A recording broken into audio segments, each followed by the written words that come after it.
Abu Dhabi who keeps sending me a lot of funny stories. I don't know whether it's because he thinks I'm not funny enough or whether he's just hoping I will quote him one of these days. And so maybe I will accomplish both by telling you one of the stories he recently sent me. He comes from India, lives in the UAE. Actually, his son goes here to Moody. He sent me this story some time ago. He said, did you hear of this Indian who was flying with Einstein next to him? You can already tell the imagination is being stretched.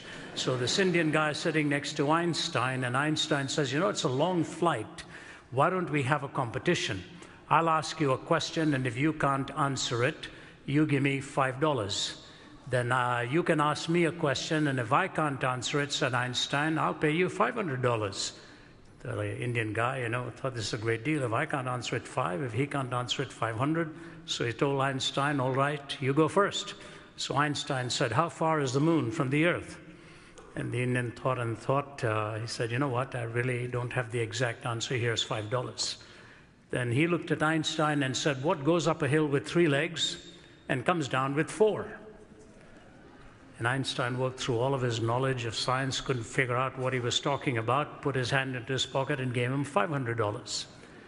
Einstein's turn again. Einstein said, before I ask you my next question, what does go up the hill with 3 legs and come down with 4? And the Indian put his hand into his pocket and gave him $5.